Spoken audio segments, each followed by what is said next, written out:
All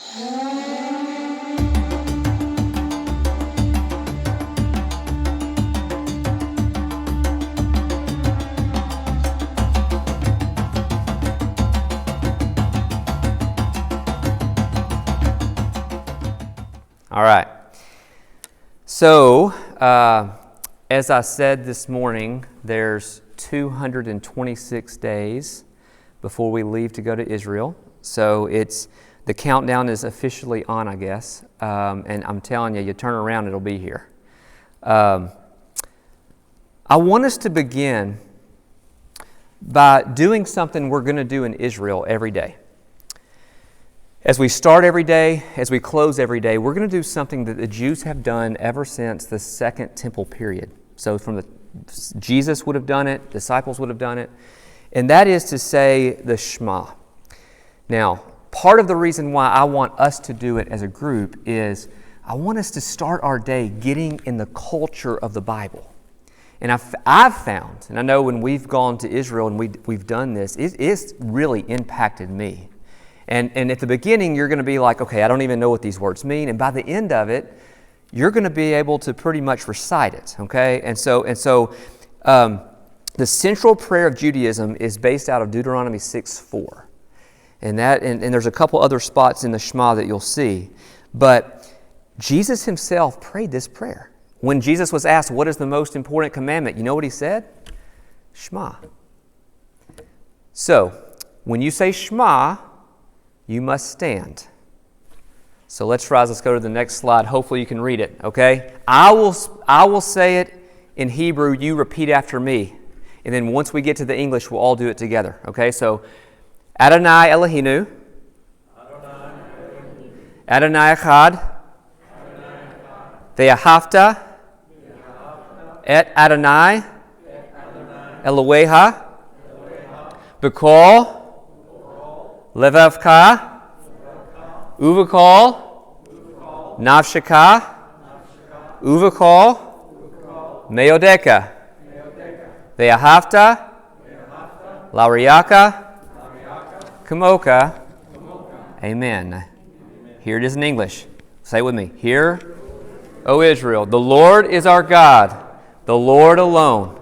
Love the Lord your God with all your heart, with all your soul, with all your might, and love your neighbor as yourself. Okay, y'all be seated. Now, right now, that's just a bunch of stuff that you've never seen before, probably, and you're like, okay, that sounds great. Great start, Mark. This is going to be fun.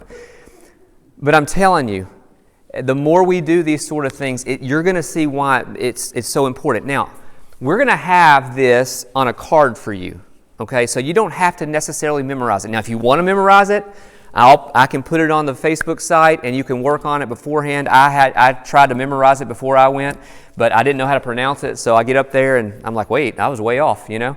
But that's something that we will recite, and I'm telling you, you're going to see why that's so important with time. Now, I want us to kind of go on the next thing. I want us to watch the GTI video, and some of you have probably seen it already, but I want us to watch this together. I think it gets me excited about what's in store. So let's watch it.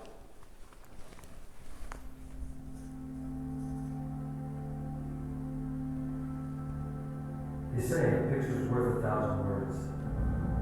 When you come with us to Israel, we want to give you 1,000 pictures.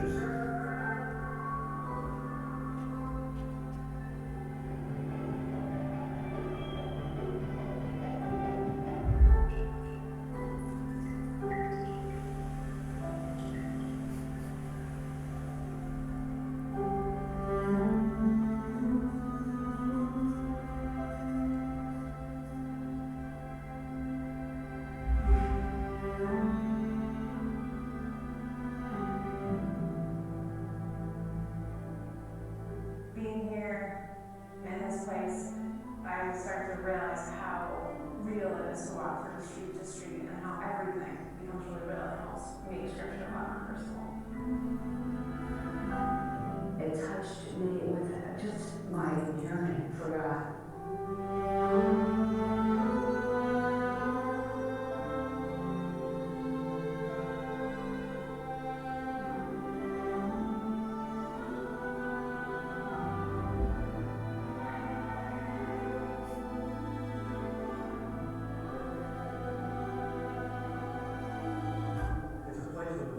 It's where Jesus made his headquarters and performed more miracles here than anywhere else. I can't tell you how exciting it is to help others walk through this same place, in this village, and experience the sights and the sounds and the feelings that may have come while Jesus was here.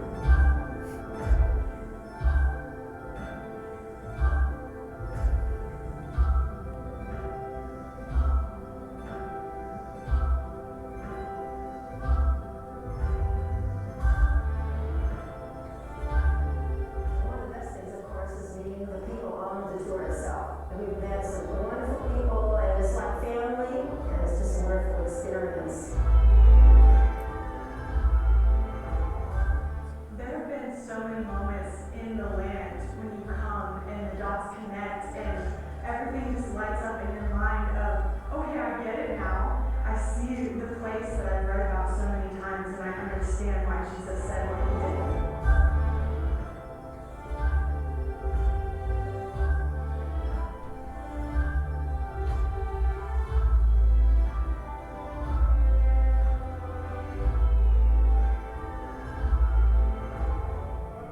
A GTI tour is designed to bring you face to face with the Bible and the context in which it was written. Our desire is that you get to walk, you get to taste, you get to see, you get to smell, you get to understand the culture of the time.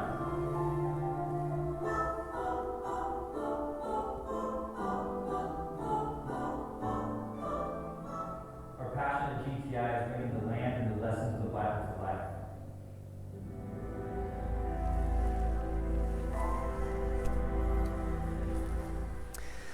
All right, so just a quick update. I have spoken with the guy speaking in that video. His name's Rich, and also our travel agent. Her name's Signe. Just kind of getting an update the past couple weeks about where do we stand. I know there might be some questions in here about, okay, COVID's not exactly, there's quite a bit of issues going on. What does it look like? And Rich told me, he said, listen, he said, at this point, there is no reason to think this is not going to be on for next summer, okay? And we'll talk more about their policies and what it looks like in case we have to postpone it. But he has assured me, he said, I really believe at that time of year there is no reason why you won't be there. But we'll talk more about that as we go. Now, one of the things I want us to kind of hit on is kind of this preparation, okay? You saw quite a bit in that video about different people doing different things. And by the way, almost every site that you just saw will be at. As my mind's going through as I'm watching it, thinking, oh man, I can't wait till we get there. Okay, I can't wait for that's going to be day 4. Okay, I can't wait. You know what I mean? So it is going to be awesome. I want to give you a couple pictures. There's going to be some physical demands, okay? Where is this? We talked about this place last time. Anybody remember where this is? Masada. Okay. Now I want to tell you something. I know all of you can do any physical thing that we're going to do on this trip. I'm not worried about are you going to be physically able to do what we're going to ask. Here's what I'm worried about, and from our experiences in Israel, and I've said this before, but I think it's so important to keep in mind. The more you physically get tired, the more you mentally get tired. And what's going to happen is we'll get to the top of Masada and you're going to be dead tired, and here we are unpacking some of these awesome things that bring the Bible to life, and you're like, great, whatever. Yeah, I'm just tired. Where's the next rock I can sit on, you know? And so I just want to encourage you that it's going to be important for you to start exercising soon. And I say that because you're thinking, well, it's wintertime. It is not going to be winter when we're there. It's going to be the opposite of winter when we're there. But one thing that is so important, if you can push yourself even when the weather's not great, even if it's cold weather, mentally when we're there, you're going to be able to push through the heat, okay? So I would just encourage you to start exercising soon. We had an idea that maybe we're going to not start this quite yet, but maybe like in the spring, do some things where maybe every Saturday morning we get groups together to walk and to encourage one another. I mean, I don't know if that's something you're interested in, but we've talked about doing some things like that where we can start exercising together even. But anyway, I say that to say this right here, if you go back one, Kelvin, sorry, I didn't even, I want you to see two things on this picture real quick. On the right, do you see the kind of path that's going back and forth? It's called the Snake Path. Okay, it's been there since Old Testament times. It is 1.1 miles from the bottom to the top, about 1,000 feet of elevation change roughly. And it's not an easy hike. Now, why do I tell you that? You will have the option to hike that, or you see those little wires? You can ride the car up there, the little boop, and it gets you to the top, okay? Your choice. We're going to have the option where that morning we're going to say, and it's going to be early in the morning. This is our first stop of the day. And we're going to say, listen, you can either hike this, it takes about 45 minutes to an hour, or you can ride the car. Now, just so you know, let's go to the next one now, Calvin. We're going to hike this wadi later in the afternoon. Optional hike. It's going to take about 2.5 hours for those that want to do it. Okay? Now, this is the same day. So I'm telling you that, and I'll tell you when we're there, so that you don't wear yourself out on the Masada hike if you really want to do this one. Okay? Because it's going to be same day. Now, don't worry if you physically feel like, okay, this hike is not for me. Again, there's going to be another group that Bert's going to take to the end of the wadi and go over a lot of the same lessons we're going to do as we hike, okay? So as we go through this hike, it's not 2.5 hours of just walking. It's let's go 15, 20 minutes, let's stop, let's sit down, let's unpack a biblical truth. Let's go 15, 20 minutes, let's stop, let's unpack a biblical truth, and that's how we're going to do this sort of hike, okay? So that's kind of the plan, and I just want to get you thinking about some of the physical components. That's what it looks like. Now, the bulk of what I wanted to start talking about tonight was preparation, not just physical. So let's go to the next slide. I've been asked, what do I need to study? What are things that I need to look at? Here's a list. If you want to start having your quiet time to prepare your heart towards what we're going to be looking at when we're there. Now, if you want to do the book of Jude, that's fine, okay? But this right here will get you more about the lessons we're going to be talking about. And by the way, I'll put this up on the Facebook site, so get your pictures, that's completely fine, but I will try to put it up for you as well. The bulk of our teaching will come out of these books, just so you know. So if you want to start preparing now, I would say, don't wait till Israel to try to catch up on quiet time. Okay? It's going to be awesome, but I'm just telling you right now, you need to have a heart that's prepared. The better job you do preparing the soil in your heart now, the more God has something to work with when we're there, and the more you'll soak it in. I promise. I've done this 3 times. I promise that's true. The source. I said this last meeting, and Tommy read it in 2 days. My goodness. It takes me like 3 months to read because it's like 1,200 pages or something. Now, like I said last time, what did you think, Tommy? I mean, it's amazing. It's absolutely amazing. It will get you into the different time periods of the Bible. It's worth going through before we go. Again, they have an audio option. If you want to go through Audible or something like that, you can download it. That's what I did. Again, it's 55 hours of enjoyment. Show them how thick it is. Here is the book, and this particular copy of it is 1,072 pages, I think, 79 pages. Okay, so you read a couple pages a day, you'll get through half of it before we go. So that's the source, and then the Masada, that's a mini-series that's 6 hours long. Now, an idea that was floated to me that I loved, by the way, was what if we watched that together on Sunday nights, a series of 3 Sunday nights in May of next year before we go. In here, 2 hours per Sunday night, and we can get through it in 3 weeks. So that's what we're planning on doing. You know, we have Sunday night things that usually end, 1st of May or so, typically. Maybe the next week in May, we'll pick up and do movie nights in here for 3 weeks, watching that together. And I tell you that because the sight of Masada that you just saw a minute ago will absolutely come to life if you watch that mini-series. beforehand. Okay, so I think it's a worthwhile 6 hours. I really do, or I wouldn't recommend it. Now, again, I will put these books up onto the website as well. Okay, I want to go through some equipment now. Why do I want to go through equipment now? One is Christmas is coming up, and sometimes you have the option where somebody says, hey, what can I get you for Christmas?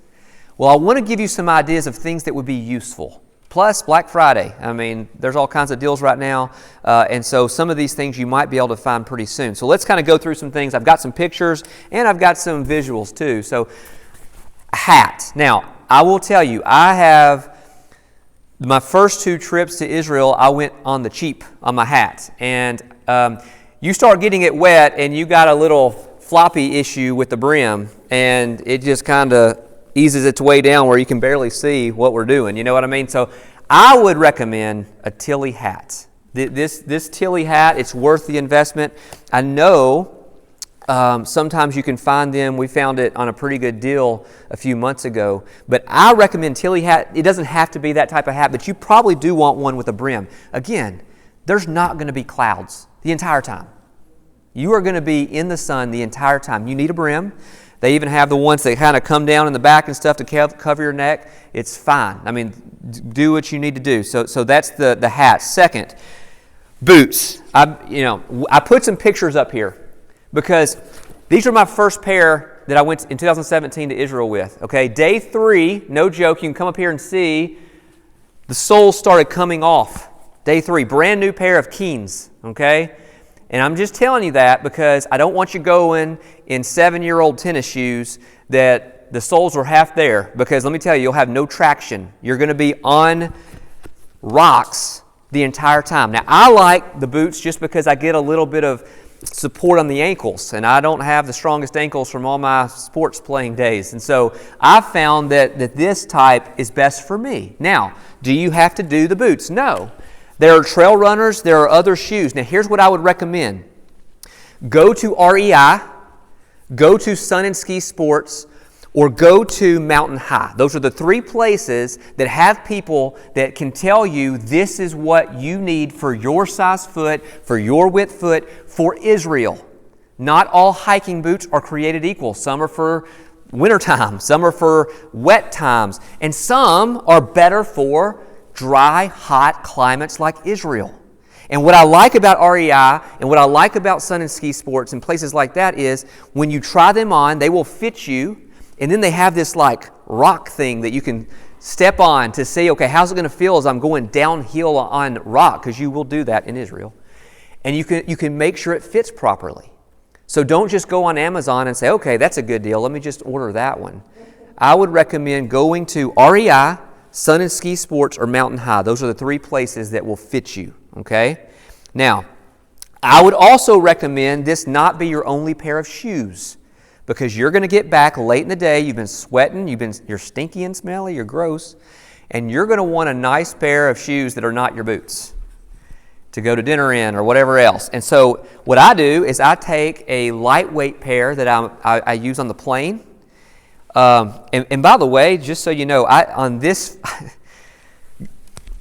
can't even tell you the whole story right now, but let's just say I had a second pair of boots my first time I went to Israel, and if I hadn't, I would have had to duct tape these things up. So it's nice to have something that if worse comes to worse, you can use them just in case, just so you know. So that's kind of shoes, but you do want more comfortable shoes for evening time, but I would just wear those on the plane, okay?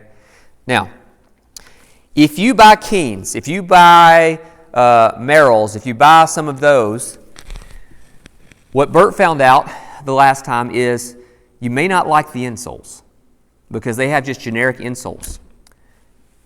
The Obos, whatever, however you say them, they have these insoles. So the last time I went to Israel, actually last fall, I went to REI and I bought these. Right now they're on sale for $22. I just checked. It's $30 routinely, but online right now they're $22, I believe.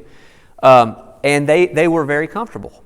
So if you go with some of these other shoes, I'm not discouraging that, but you may want to consider some insoles, especially if you have issues with back or legs, things like that. They're worth the investment. Next thing, hiking poles, okay? There are people that go to Israel on trips just like we're going on that will not take you unless you all have a walking stick. Now, you don't have to have one on this trip. I'm not going to make you. But they can be very helpful on the rocks, okay? This is Lecky brand. It's Burt's. These are the ones that are guaranteed for life. And so if you want some that you're thinking, hey, I want to have some that are going to be, that I can use for forever. If they get bent, you can send them back sort of thing. This would be a good one. They do make cheaper options if you're thinking this is the only time I'm ever going to use it. But if you want to invest in one that you can have so that when I go on another trip to Israel, you can come back with me and go and get the Lecky, okay? So that's the hiking poles. Next, I just wanted to mention, just so you know, what type of clothing should you wear. So I would recommend shirts. Now, this is like this shirt right here is Columbia. It's lightweight. I can roll it up if I want to.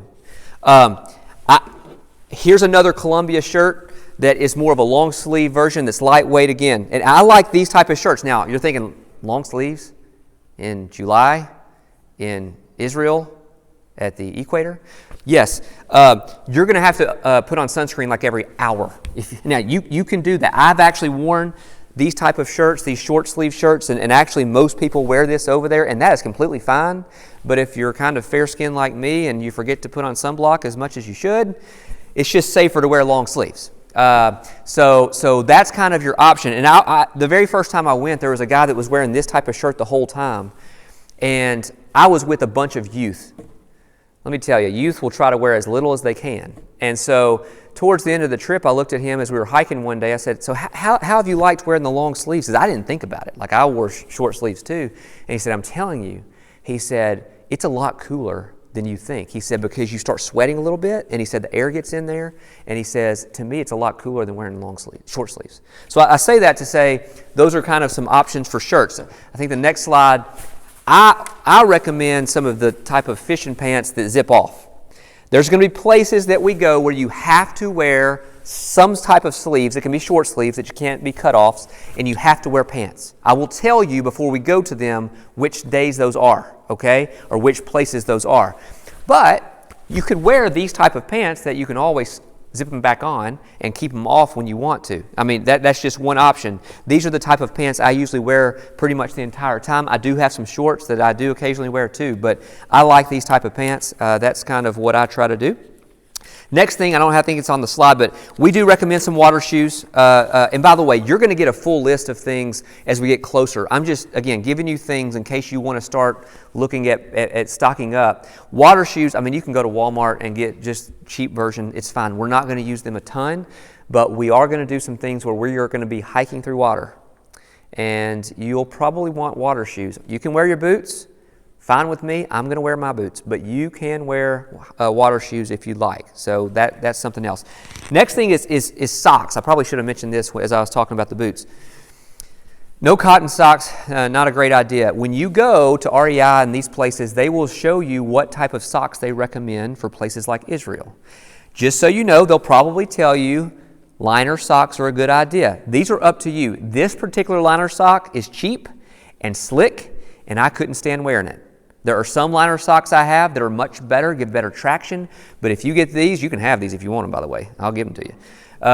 But if you wear some of these, they slide, in my opinion. Now, some people love them. Some people say that is the best thing when you're hiking because the water, the sweat will get away from your feet and you'll get less blisters. You might want to grab a couple pair to have and you can try them out. It's up to you, but they'll probably try to sell you these when you go to get fitted for your boots. I'm just kind of giving you a heads up. Again, things like undergarments and things like that, you don't want thick things. You're going to be sweating a lot. Just something to keep in mind. Sunglasses, because again, you will not see a cloud until you get back. I always take 2 pair. Because it never fails. I get somewhere and I'm me and I break things or I sit on things or I misplace things or I leave them at Masada or whatever else. I take 2 pair. But cheap is fine, but sunglasses. Frog togs. Now, most of you probably know exactly what frog togs are. I don't know if I have that. I don't think I have that on pictures. No. So I have I have this one that's a big one, but let me tell you, Dunham's has these for 99 cents. I think they may be at Walmart too, I'm not sure. But these small ones are kind of nice because they're not huge, and you can wet them in the morning, keep them in here, keep them in your bag, and they take up almost no room. And as we're hiking, if you're getting hot, you can put it around your neck, that sort of thing. So Frogg Togs are a must, and we'll talk more about some other things that are a must once we get closer to time. But Frogg Togs to me are a big one. Now, I've been asked by people about cameras and things like that. Let me tell you this. We are going to have a photographer on the trip who is going to help us take some pictures so that you don't have to get the perfect shot at every site. And the reason why I say that is there are some places we've got to keep moving. Like we can't have 40 people stop and take pictures one by one, okay? So what we're going to do is we're going to have somebody that tries to capture some of the places we go, and then we will share those when we get back. And we'll have group photos and we'll have pictures. So I say that to say, don't worry about going and bringing this. You're welcome to bring the nicest camera you have, the biggest, completely fine. I'm not going to stop you. That's completely fine. If you're a photographer, go for it. But also know that we will work on having some photos when we get back. And also, too, you know, I just take my cell phone typically. I don't usually take a big camera because I'll just, and then, you know, you can video with it. That's how I usually do it. So do what you want, but that's kind of where we are. You may want, though, a life-proof case or an OtterBox for your phone because, again, it's going to be a lot of rocks. When you drop it, it's not going to be on soft ground, ever, okay? So you may want something to protect your phone when you're there. I always recommend this. This is Bert's inspiration. Road ID bracelet. I would love for everyone to have a Road ID bracelet because it has, you can put whatever you want on there, but I would love to have any allergies you have, things like that, because things happen. On our last trip, the wife of our leader all of a sudden like passes out at one of the sites. Like as he's teaching. Her husband's teaching and there she goes, and I could just see it coming. I was like, oh my goodness, there she goes.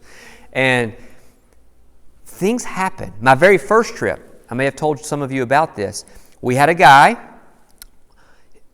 Josh Doctor, I still remember his name. I don't know if you're watching, Josh. Sorry if you are. Josh Doctor, he is 18 years old. I mean, he is like 6'3", athlete. I mean, this guy. And we start hiking that wadi I showed you a few minutes ago, Wadi Zoar. And we start hiking, and probably a mile to a mile and a half in, he is like going down. And we're like, what do we do? We had to get him out of there. We had to stop the hike, take him to an ER in Israel.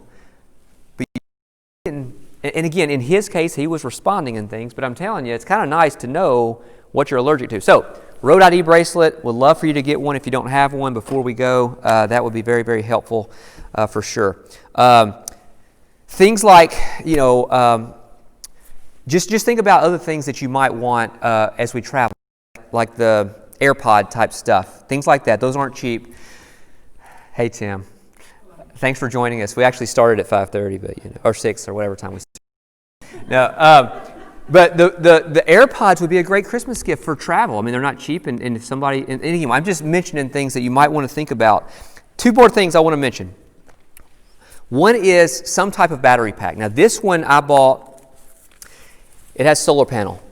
So I can put this on my backpack as I'm hiking throughout the day in that sun, and it will charge. And what I love about it, it has multiple USB ports. Now, yes, we're going to stay in a hotel that night, but guess what? Sometimes you get in rooms where things don't work.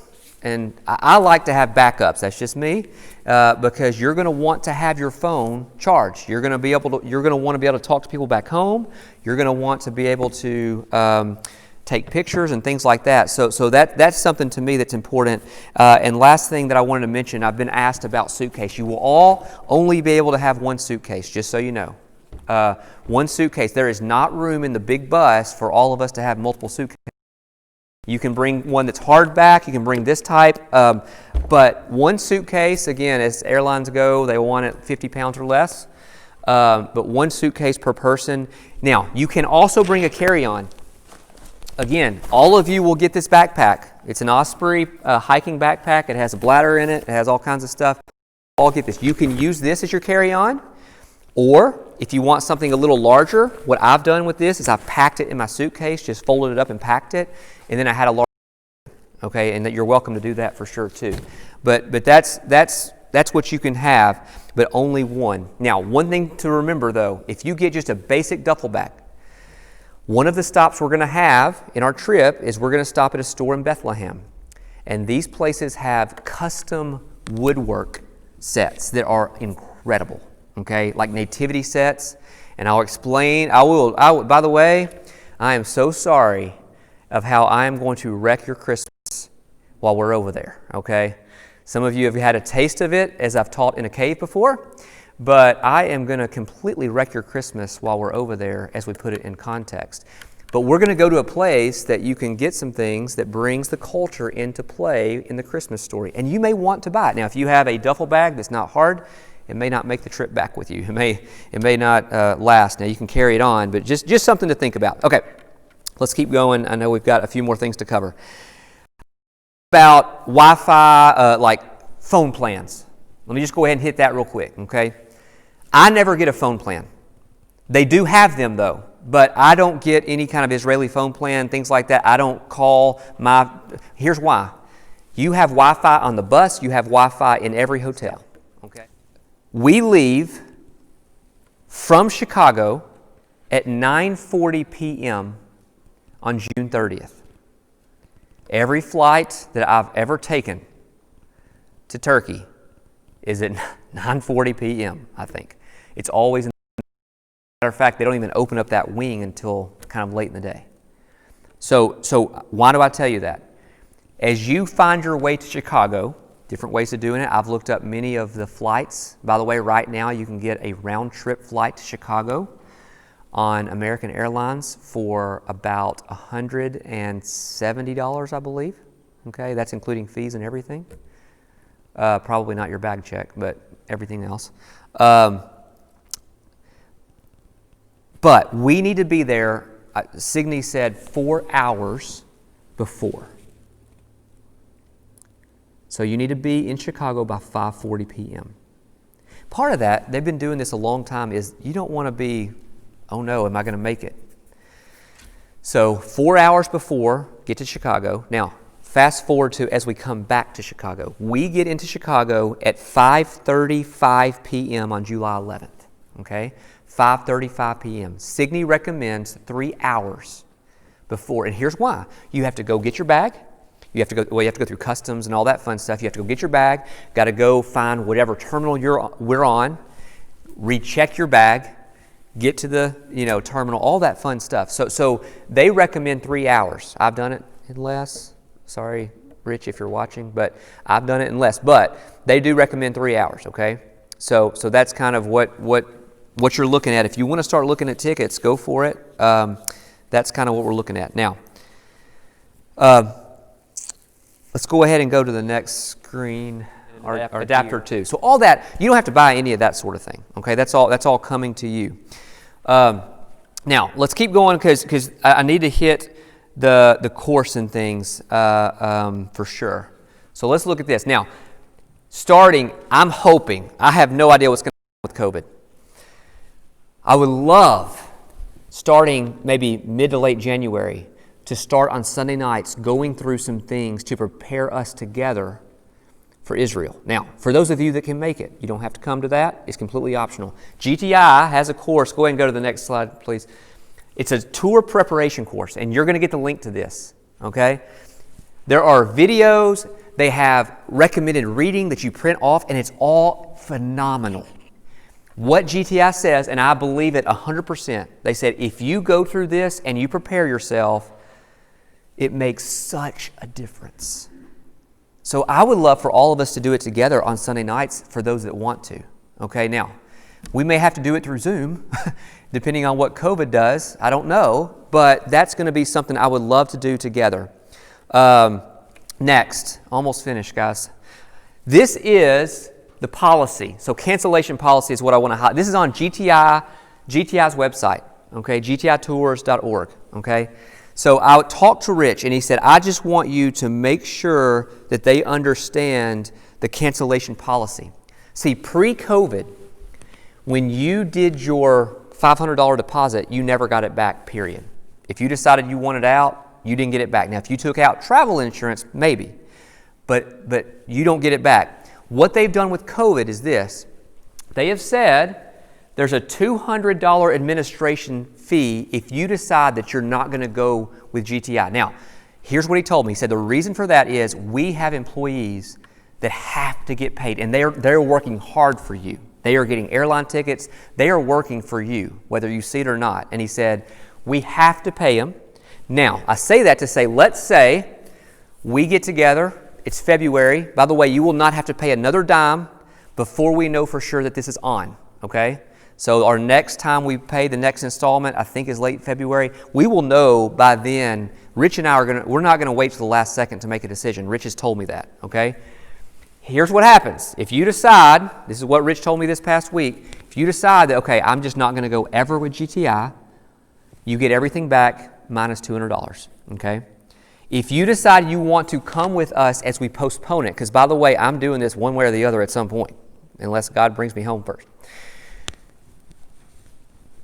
If you decide you're going to go, let's say we postpone it 6 months or a year, you keep your $200. Every dime goes straight to that ticket, okay? So you don't lose a dime, okay? So that's what Rich told me to tell you, that is the policy for GTI. There's a $200 deposit that you lose, but that's it. And that's only if you don't go ever with them, okay?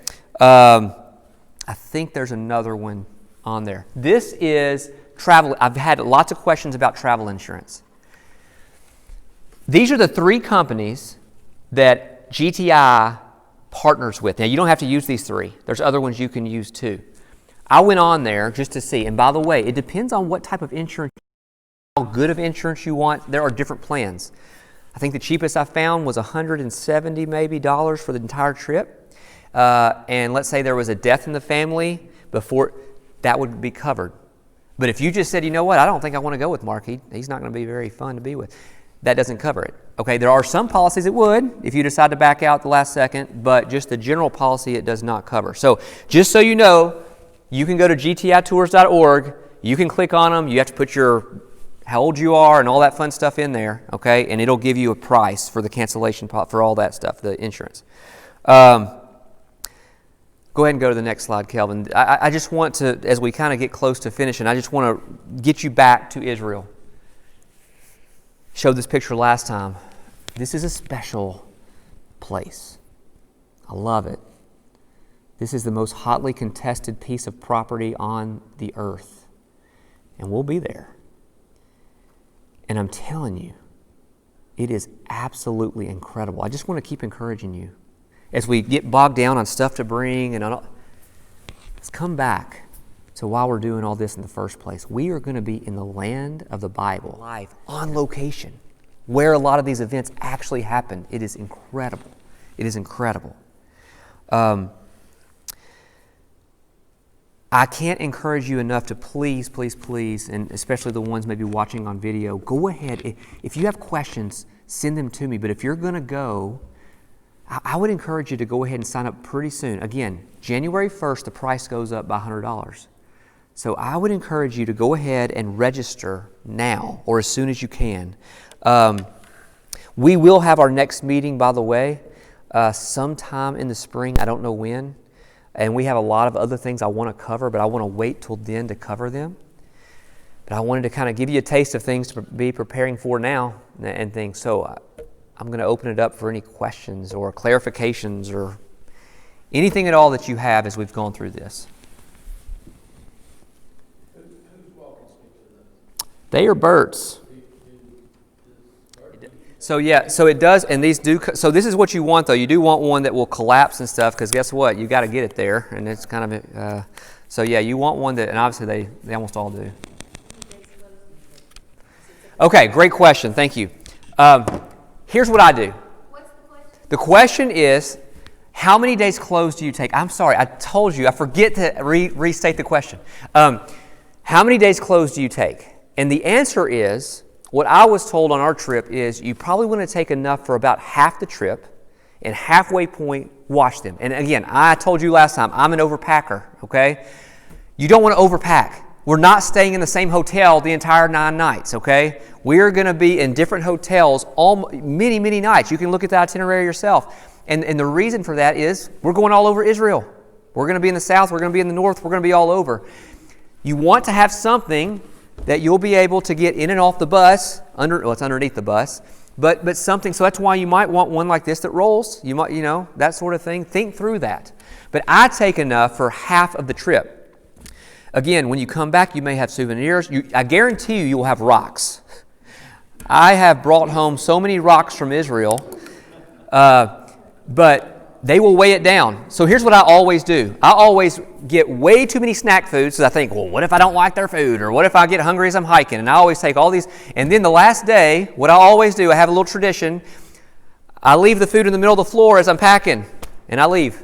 That's my little tradition because I always take way too much food. And we'll talk about that the next time of how much to take and stuff. But thank you for asking that because you don't need 7 pairs of these, okay? You need, I would say of these, 2 to 3 tops. I mean, that's tops because these right here you can re-wear and nobody's going to know the difference. But the other thing is these are quick drying and you can wash them in your sink and hang them up, which we'll talk about next time. And they will be dry by in the morning. That's why you want these types. That's why you want this type of shirt because you can hang them up and by the next morning you're good to go.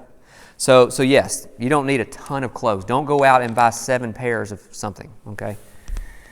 Other questions? How about getting to Chicago? Okay. So we are in charge. Now here's the thing. I will let you know which flight I will be on. I reached out to our travel agent and I said, okay, here's the price right now. What do you suggest? Do you suggest going ahead and purchasing them now?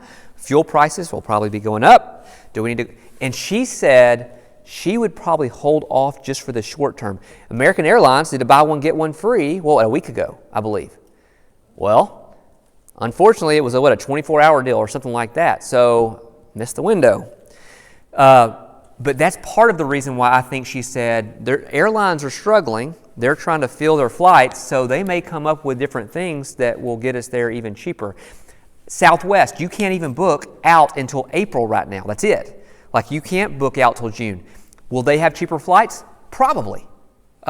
Based on what the April flights are to Chicago, it actually would have been a little cheaper to book a Southwest flight than American Airlines. Now, we don't know the time, if it's going to work out to the exact time we want, but American Airlines has a flight that leaves here at 12:30 in the afternoon, gets there about 2:30 in Chicago. Now, yes, that's a 7-hour layover, but for $170, they have a return flight for 2 to 3 hours after we've landed in Chicago, and I can give you those numbers. I have not booked my flight yet, but as soon as I do, I will let you know which flight I will be on. You can choose a different one.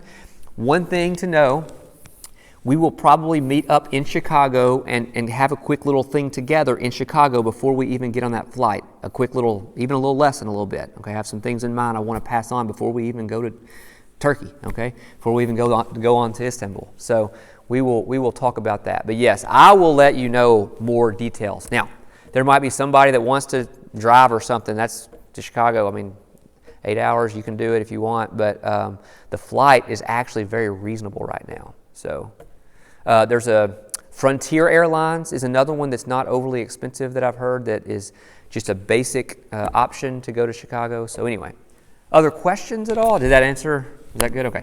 Other questions at all? So are you like in them wadis and all, I mean, there's people everywhere? No, there's not. Many of the places we go, we're getting off the beaten path. Okay, he asked if there's a ton of people in the wadi as we're hiking. So places like Wadi Zoar, there's not going to be anybody else we're going to see in that wadi, probably. Now maybe there's another group or two, probably not though. Every time I've hiked it, I've never seen another soul, okay? Because most tourist groups, you go and you hit all of the touristy sites. You're wanting to go and say it's a pilgrimage tour. That's not what we're doing. We're going to places where things happen and unpacking and bringing them to life. So we're going to go to places. Now, Snake Path at Masada, there may be some people hiking that with us, okay? I'd be shocked. Masada is the #1 tourist location in all of Israel, which probably surprises you because it did me. But more people go to Masada every year than any other place in Israel. That's why we go first minute in the morning. As soon as it opened, we're the first group in. And we do that on purpose so that we can beat the rush. We're going to go to a place like Capernaum. Jesus' hometown is what it says as you go in. Hometown of Jesus. That's what it says right there on the plaque. Can't believe you left it in English. Yeah. Is that in Hickman County? No, what's Minnie Pearl? Minnie Pearl. Close enough. So, but you go into Capernaum and guess what? Everybody wants to go there. And it's a small village. It was 1,200 people at the time of Jesus. Small. And here you are going through ruins. Well, that's not a lot of space for tourists. So what do? We go right at lunch. Do you know what tourist groups do at lunch? They don't pack lunches. They go to eat for 2 hours. So we time it where we go to places like that where there's less people. Okay? So we're doing our best to make this as authentic as we can, get off the beaten path in places, and bring the Bible to life. That is the goal of this trip. Mark, you want to explain?